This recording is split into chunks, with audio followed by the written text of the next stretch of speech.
case, good timing and good punch, good Achilles tendons too. Yeah, right. So Mandy Delgado started things for Stanford in pretty good fashion. She had a 9.825, then Kristen Jensen with a 9.775, and now Becky Meldon awaiting her score. And as Kathy pointed out, you will drop out the low score. Randi Liljenquist on bars for Arizona. There's a lot on the line for most of the teams competing here. This is a competition that can still help their regional qualifying score, and it's very critical for their seeding into regional competition and then on to national competition. They average scores throughout the year, their away meets and their home meets, to get that regional qualifying score. Arizona's first discipline in this rotation on bars, and we're going to see Randi Liljenquist on the bars. This is their top all-arounder. Very clean gymnast. Nice long body swing. Judges are looking for combinations of difficult elements. The pirouetting moves right into release moves. And of course, the all-important handstand. Every skill that goes through or to a handstand must hit vertical and stay in vertical when they pirouette.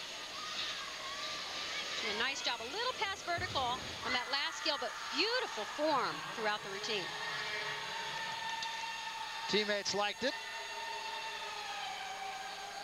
Randi Liljenquist on that 9.875, the score for Randi Liljenquist, and that is the highest score for Arizona in that particular discipline.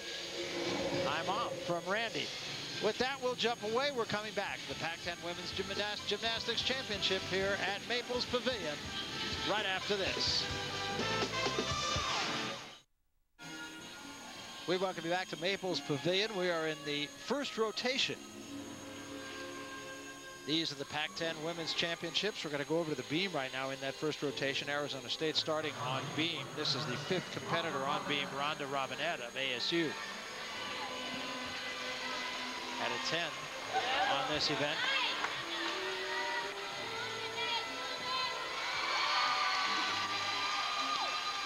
She's been one of the few gymnasts at ASU who's been consistent on this event. They've had a really, really tough time with balance beam all season long. When they hit, they're great. Scores are huge, but they've really had a devil of a time. Sorry, no pun intended. They are Sun Devils. Oh, no. Just exactly what you've been talking about.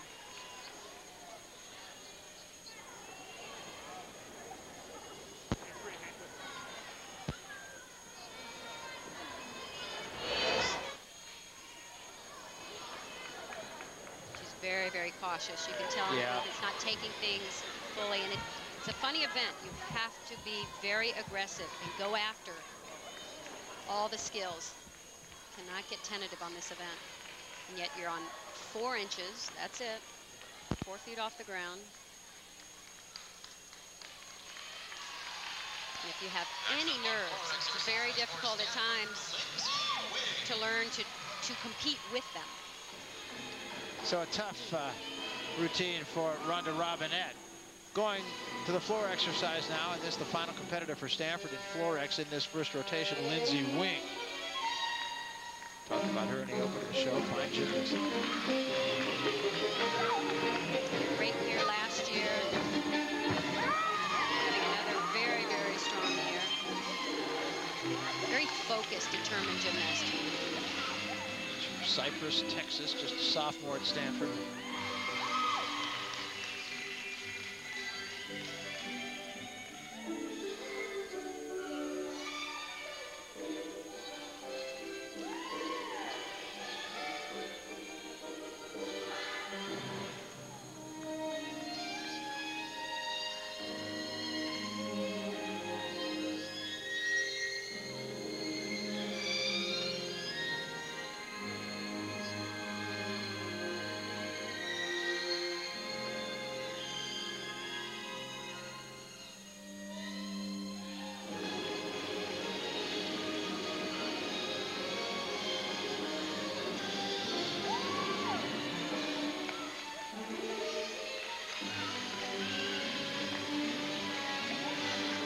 Very, very clean performance.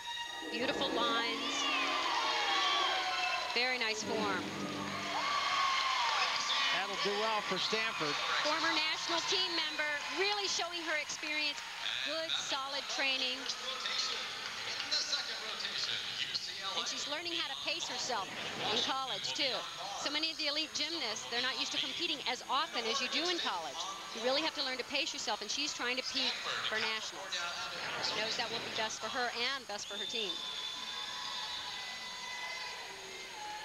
All right, right now, let's move along here in this first rotation. We're going to go over to the vault. California on the vault. Mylan Dodd for California. And this team is just struggling through a very difficult year. Their head coach, Trina Tinti, just resigned, claiming it was best for the team, best for her personally. It's a very controversial year for everyone. It's hard to know exactly what is going on in the program, but it's a difficult time for this team. Yeah, it was a very tough year for California. They finished 5-9, won only one meet in conference play. They were 1-5, so a tough year for the Bears, but trying to do something about it here today. Not a great score for Mylan Dodd, incidentally, 8.75. We'll come back. We welcome you back to Maples Pavilion. We're here at Stanford. This is the 2002 Pac-10 Women's Gymnastics Championships. We have completed the first rotation. You're looking for the perfect way to spend your evenings? Introducing the Best Damn Sports Show, period, with host Chris Rose, Tom Arnold, and a bunch of ex-jocks. The only show that gives you sports comedy, commentary, sports scores, and highlights, and sports, too, for that matter. So kick back, relax, and enjoy the Best Damn Sports Show, period. Now available weeknights, the new times of 8 and 11 only on Fox Sports Net. So we have our first opportunity to look at the defending national champion UCLA Bruins. They were by in the first rotation, so now competing in the vault, Michelle Conway will be the first vaulter for the Bruins.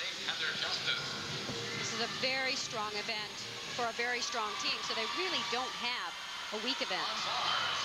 Their vaulting coach, Steve Gerlach, has done an excellent job really with their technique and keeping their skill level up. Many of the gymnasts on UCLA's team, former Olympic team members for both the United States and Canada. Michelle Conway was a Canadian Olympian. So they got a ton of talent. And just molding it to fit collegiate gymnastics. A little short on the landing. She had to step back. We like to see that vault rotate up a little bit more, get a little bit more solid push off the horse. And I've seen her do that a little bit better and come up with a better landing. As we said, this is the start of the second rotation. UCLA on vault. The uneven bars has Washington. The balance beam will be Arizona, and Oregon State will be in Florex. Stanford, California, and ASU have a second rotation bye. First look of the day at Jamie Dantzscher, and she, I would have to think, would be the premier gymnast that we're going to be watching today. This may not be her #1 event, but boy, she's awfully good. She's very, very good in the all-around. She's a dynamic gymnast, very strong, very powerful, incredibly talented. Just really uncanny in that way.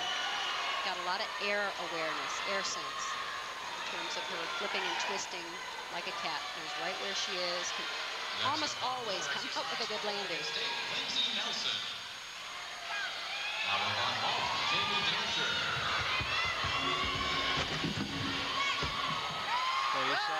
Great height. Nice height. She had to take a hop back. Unfortunately, I've seen her nail that vault, and that wasn't quite it. And you kind of wonder what the spring floor does with that, and if there's actually spring under that part of the floor. This is a laid-out full twist, a very easy vault for Jamie Dantzscher. In a controversial move, they agreed, the coaches agreed to raise the value of this vault. It was worth a 9.9 last year. They raised it to a 10. So gymnasts who could do 1.5 twists or double twists, much more difficult vaults, have chosen, you know, it's smart. Go back to the full twist. It's an easier vault to do and an easier one to stick, and it's still worth a 10. 9.85 the score for Jamie Dantzscher.